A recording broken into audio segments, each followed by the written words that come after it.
the black son of a world-famous singer, was invited to perform at his elite school. But it was all a cruel prank. No one expected what happened next. "Let's watch the diva's son crash and burn," Blake sneered, his high-pitched laugh bouncing off the walls as a few students chuckled, exchanging smug looks. Under the harsh spotlight, Marcus Johnson, 16, stood alone on stage. The auditorium was full of grinning faces, all waiting for him to fall apart. Westmore Academy was a place of legacy and wealth, where teenagers wore designer clothes like uniforms and hosted parties as lavish as movie premieres. Marcus was the outsider, the scholarship kid from Oakland.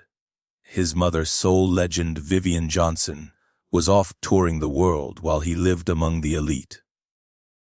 "The mic is all yours, Mr. Johnson," Principal Reynolds said, her smile stretched tight with false kindness. "Since you insisted on joining, we're curious." Snorts and giggles rippled across the room. Everyone knew Marcus hadn't signed up. Blake and his crew had faked his form, just to watch him squirm. "Let's see if you got mommy's pipes," they'd joked, smug in the hallways. Marcus never spoke of his mom's fame. He wanted his own identity. It wasn't shame. Vivien Johnson was unstoppable, with 5 Grammys and a global fan base. But Marcus was tired of being just her son. At Westmore, no one cared that she was black when they begged for backstage passes. But when it came to mocking Marcus, race became the joke.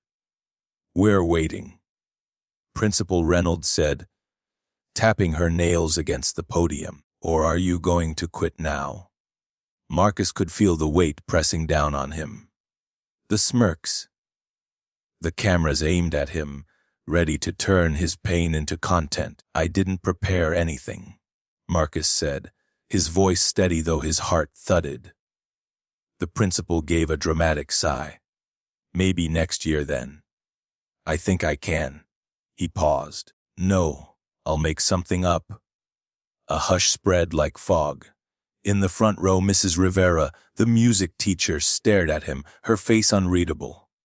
Just days ago, she'd found him alone, singing to himself in the music room as he read quietly. He hadn't noticed her until she dropped her sheet music. "You don't have to prove anything," she told him now, softly. She was the only adult at Westmore who saw who he really was. Marcus inhaled deeply. He could run, or he could finally share something that belonged to him. He chose.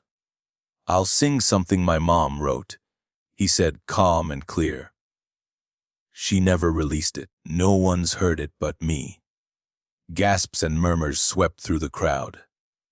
Even Blake's crew leaned forward, curiosity overriding cruelty. An unreleased Vivien Johnson song. That alone was worth attention. But none of them knew its story. Before the fame, before the awards, Vivien Johnson was a young mother in Oakland, soothing her baby boy with songs no one else heard. Marcus hadn't just grown up listening. He'd been learning all along. As he reached for the microphone and adjusted its height, Marcus locked eyes with Blake, who was still grinning with smug confidence. But something in Marcus's calm, steady gaze made that grin falter. Just for a moment.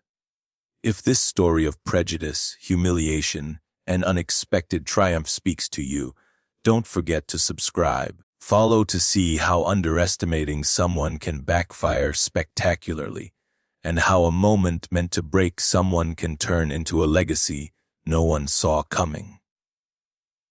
"What's the holdup, Johnson? Need your mommy to sing you a lullaby?" Blake jeered, his voice loud enough to trigger another ripple of laughter. Marcus closed his eyes. One breath in, one breath out. Then, with barely more than a whisper, he leaned into the mic and said, "This one's called Invisible Roots." The first note wavered, but then steadied. What followed was a ballad steeped in jazz, requiring both finesse and soul. Marcus's voice stunned them. Rich, grounded, and velvety, it held a strength no one expected from a teenager. It silenced the crowd. From his seat, Blake blinked. This wasn't how the prank was supposed to go. The humiliation they planned was unraveling. Marcus sang of unseen roots stretching beneath concrete, of bloodlines filled with history and strength, of surviving in a world designed to break you. Each verse peeled back a layer of who he was. No more shadows, no more hiding. It was raw, personal, and powerful. In the front row, Mrs. Rivera blinked away tears. She had seen this potential days ago when he'd unknowingly revealed his gift. That afternoon in the empty music room, when the sheet music fell and exposed his secret, she had asked why he stayed quiet. "I don't want to be the kid singing his mom's stuff," he'd muttered. "I don't want to be the token either. I want to be seen for me." Rivera understood. As a Latina musician who gave up the spotlight to teach, she too had battled the weight of expectations. "But if you bury your gift," she had told him gently, "you're burying part of who you are." And now, finally, he got it. She was so focused on him that she didn't notice Blake slipping out the side door, whispering to two of his smirking friends. Marcus reached the bridge. The auditorium was still, phones lowered, faces softened. Even Principal Reynolds looked surprised. Then the lights began to twitch and flicker. A loud screech of feedback pierced the room. Someone had broken into the tech booth. Marcus flinched, missed a note, but kept going. The sound system suddenly blared a harsh, electronic beat over his singing. Blake's friends were sabotaging the show, trying to reduce Marcus to a meme again. Some students laughed, thinking it was part of the act. Others grew quiet, realizing it wasn't. Principal Reynolds began to rise, but before she could reach the booth, Marcus shifted gears. He didn't panic. He let the beat guide him, folding the distortion into his melody, turning chaos into rhythm. He'd watched his mother improvise too many times not to learn how to turn a mistake into art. Blake's expression twisted, no longer confident. The prank had backfired. Now, the same crowd that had prepared to mock him was captivated. Phones rose again, but this time with flashlights turned on, waving in rhythm as Marcus owned the moment. It felt like a true concert now, something far greater than the prank it was meant to be. The music had taken on its own energy, transcending the petty cruelty behind its origin. When the last note faded, only 2 seconds of stunned silence followed. Then came the eruption of applause.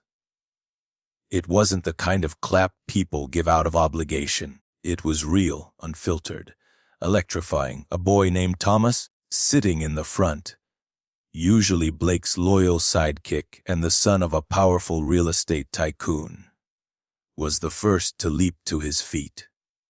The standing ovation spread quickly. Blake stayed seated, arms folded, jaw clenched, his face twisted with rage.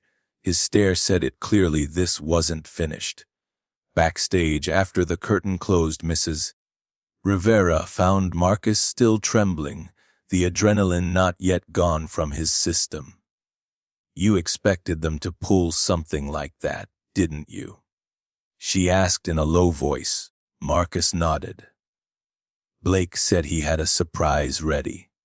That's why I picked that song. My mom wrote it to be flexible, to change with the moment." "You knew it well enough to work around the sabotage," Rivera said, genuinely impressed. "They completely misjudged you." "They always do," Marcus said with a half smile. So that's why you went through with it? To prove them wrong, she asked. Marcus hesitated. Not exactly. I wasn't even going to sing.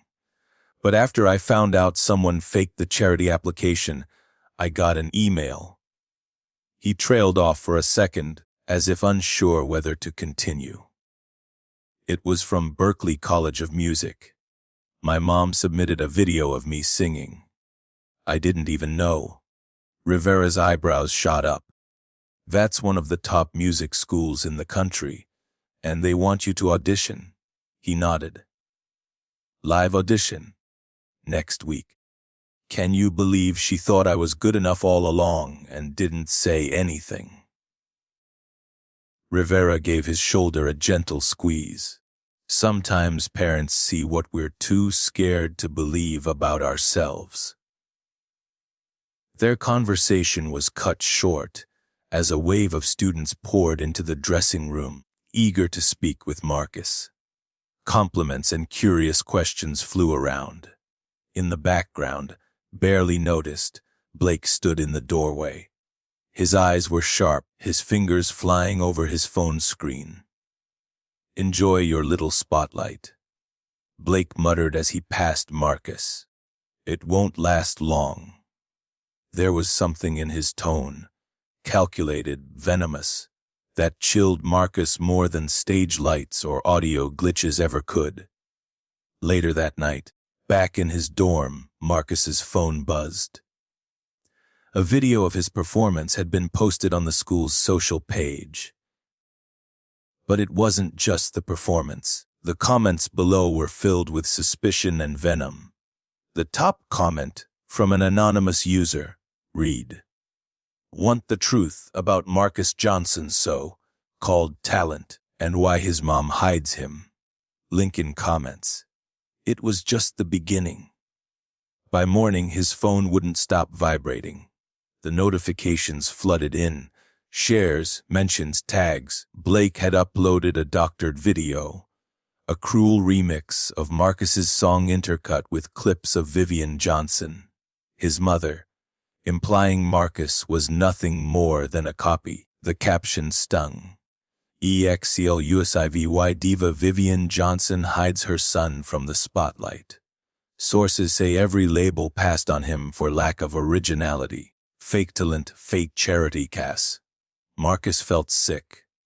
This wasn't the first attack, but it was the most public and calculated. He could barely breathe. Then his phone rang. His mother's voice came through, sharp and unfiltered. "You're ignoring my calls now?" Vivien Johnson might have been a world-renowned singer, a busy single mom, but she never, ever stayed quiet in the face of injustice. "I just saw that garbage he posted," she said, her voice simmering. "And I'm not. I'm catching the first flight home." "No, Mom, please don't," Marcus protested. "That'll only pour gasoline on the fire. Blake would love to spin this into some theatrical mess." There was a pause on the other end of the call. "You're right," Vivien finally said. "This is your truth to tell. But that doesn't mean I can't help in other ways."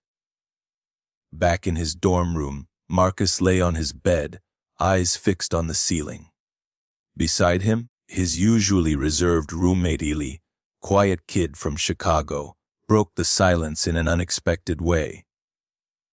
"My dad's a defamation attorney," Ely murmured, still typing away on his laptop. "And I know a thing or two about digital footprints." Marcus turned to him, surprised. "Why do you even care?" Ely finally looked up. "Because I heard you sing. And then I saw how they tried to tear you down. Some things crossed the line." Elsewhere, Mrs. Rivera was quietly building her own defense. As faculty advisor to the school newspaper, she had access others didn't. "Take a look at this," she told Marcus, pulling up a folder on her computer. "I've been archiving recordings of every student council meeting for transcription. You'll never guess who dominates the mic every time. Blake's voice filled the room, boasting about rigging disciplinary outcomes, manipulating grades, and mocking other scholarship students. It wasn't just damning. It was a blueprint of targeted bullying. "This is," Marcus began, "a goldmine," Rivera finished. "We just need to time it right." That time came faster than either of them expected. Drunk with confidence after his online smear campaign, Blake called an emergency student council meeting. He was the president, after all. His stated goal to address integrity violations in the talent show. But Thomas, the same student who had first stood in Marcus's ovation, had warned him it was coming. The council and administrators assembled in the auditorium. Blake looked sharp in his tailored blazer, speaking with ease, while Principal Reynolds nodded along admiringly. "There's credible reason to believe certain students used unfair tech enhancements during their acts," Blake said, throwing a pointed look toward Marcus, who sat quietly in the back row. Then the doors opened. Everyone, Marcus included, expected to see Vivien Johnson. But it wasn't her. It was a composed, middle-aged black man in a well-cut but simple suit. Richard Torres, multiple Grammy-winning producer and Marcus's godfather.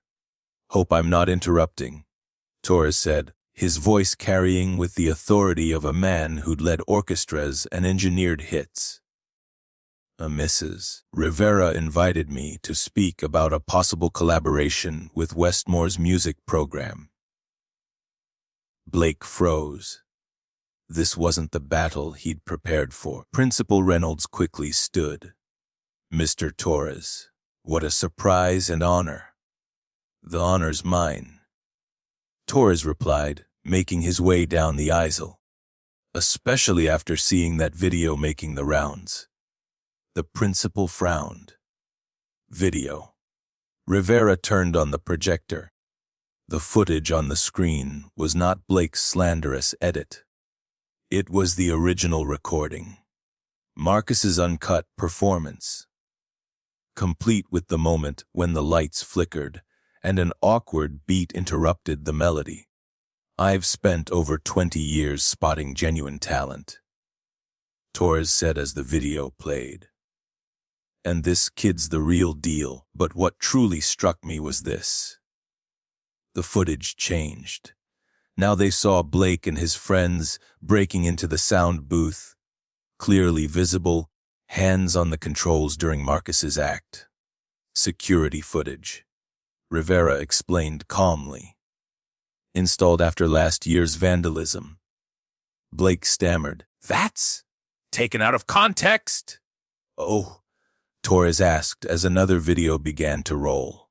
This time, it showed. Screenshots of Blake's private messages lit up the screen. Evidence of both his plan to ruin the show and the vicious smear campaign. "Let's crush the black kid before anyone realizes he's actually better than us," read one message. The room fell into a stunned, breathless silence. How did you get that?" Blake stuttered, his gaze darting to the principal in panic, hoping for backup. "Thomas gave it to me," Marcus replied, his voice steady for the first time. He couldn't keep it on his conscience any longer. "He turned it all over to Eli and Ms. Rivera last night." Principal Reynolds looked suddenly older, wariness creasing her face. "Blake," she said, her tone cold, "my office." "Now." As Blake stood and stumbled toward the exit, defeated, Torres turned to Marcus, smiling warmly. "You never told them, did you?" Marcus shook his head slowly, the corners of his mouth lifting. "Told us what?" Rivera asked, glancing between them. Torres beamed. "That Marcus didn't just grow up as my godson. He recorded a full studio album last year." It's scheduled to drop next month. The room was still, processing the news. It's true, Marcus confirmed, calm and composed. I kept it to myself because I didn't want any special treatment. Not because of my mom or because of Torres. I wanted to be seen for me. He looked toward the door Blake had just exited. But now, I think it's time my music was heard. What was meant to be Marcus's public downfall turned instead into his long-awaited breakthrough. A moment of truth and talent. From that day forward, people no longer saw him as just Vivien Johnson's son. He became Marcus Johnson, the artist. Within hours, 2 videos went viral. One of Marcus's breathtaking performance, and the other of Blake's shameful walk off campus. His disgrace immortalized for millions to witness. Sometimes the cruelest schemes result in the most poetic justice. By Monday morning, Westmore Academy didn't look the same. Notices for a surprise school-wide assembly were taped to lockers and pinned online. A statement from the administration announced sweeping changes to the school's conduct policies and anti-bias protocols. In less than 3 days, Blake's scandal had sparked a revolution. Marcus slipped in through the back entrance, sidestepping the students, reporters, and paparazzi waiting out front. The press had caught wind of his upcoming album, and curiosity exploded. So, how does it feel to be the guy who exposed decades of buried racism at Westmore? Eli asked as they headed to class together. Marcus adjusted his backpack and gave a tired smile. Honestly, I just want to get through today without any more drama. Meanwhile, in the principal's office, a tense closed-door meeting was underway. Principal Reynolds sat stiffly as the school board's newly appointed investigators reviewed documents and evidence. "This isn't just about Blake Hammond," said a crisis manager recently brought in to assess the damage. Based on Ms. Rivera's archives, this was a long-standing pattern, protecting the elite and ignoring everyone else. Beyond the school's walls, Blake's world unraveled rapidly. Harvard rescinded his early admission. 3 other prestigious schools that had once fought to recruit him were now reconsidering. His father, a high-ranking corporate executive, faced tough questions about his family's public image and ethics. Blake was last seen leaving his gated neighborhood with only 2 suitcases, reportedly headed to a strict military academy in Arizona. His once curated Instagram feed, filled with champagne-fueled yacht parties, was gone, deactivated after an avalanche of outrage and backlash. Back in Torres's studio, life pulsed with creative energy. Marcus sat comfortably in a leather swivel chair, listening as the final tracks of Invisible Roots played through the speakers. Torres leaned over the console, tweaking sound levels with care. "I knew you had something special," he said. "But what happened at Westmore? It brought a whole new layer to your voice." Marcus nodded. "Yeah," he said, eyes closed, soaking in the sound. "That's what life does." Marcus smiled faintly just as his phone buzzed. A message lit up from his mother, Vivien, finally returning from her world tour. Proud doesn't even begin to describe it. "I'll be home tomorrow. I love you." She would later admit to watching Marcus's performance video more than 100 times. "I watched you turn their cruelty into beauty," she said when they finally embraced. "That's what true artists do." When Marcus returned to Westmore Academy, the next month, the atmosphere had shifted. Gone were the whispers and sideways stares. In their place was a quiet respect, perhaps even admiration. Thomas, the former accomplice who exposed Blake's plan, now greeted Marcus openly. Other students who had once stood by in silence now extended gestures of welcome and apology. Principal Reynolds was replaced by Vice Principal Garcia, a reform-minded educator who launched a comprehensive diversity and equity initiative. Ms. Rivera was promoted to head of the arts department. Funny, isn't it? Marcus mused to her one afternoon. Blake tried to reduce me to just Vivien Johnson's kid. Instead, he freed me from that title forever. The release of Invisible Roots was held one serene spring afternoon. No grand spectacle, just a small gathering at Torres' studio with those who truly mattered. Vivien stood quietly in the back, pride radiating from her as Marcus gave a brief speech. "This album was born from a desire to be seen for who I really am," he said. "When we create, we are not our labels, our skin, our lineage, our mistakes. We are our truth." Critics agreed. Marcus Johnson wasn't just the son of a music icon. He was a breakout artist with a voice uniquely his own. 3 months after its release, Invisible Roots earned 2 Grammy nominations, including Best New Artist. In a candid Rolling Stone interview, Marcus was asked about Blake and the scandal. His response was calm, composed. "I won't thank him for the pain," he said. "No one should face that.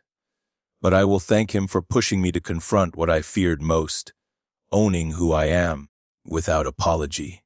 He smiled. "Blake tried to put me in a box. Ironically, he's the reason I broke free." Westmore Academy took note. The old talent show was transformed into a celebrated annual event. Festival Races, named after the song Marcus sang that pivotal day. It became one of the region's top showcases for diverse young talent, drawing artists from across the country. 3 years later, Marcus returned to the Westmore stage, this time as a special guest at graduation. The symbolism was impossible to miss. The same stage once meant to shame him now welcomed him with honor. Before performing, he offered a reflection. "There are moments when others try to define us, our limits, our worth, our future.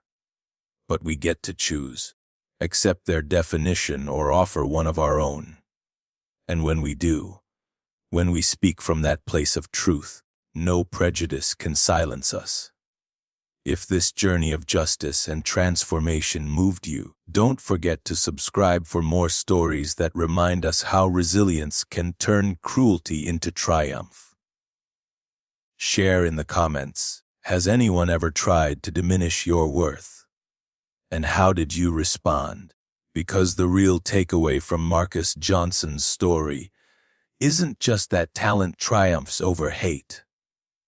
It's that knowing your worth means no one else gets to decide who you are.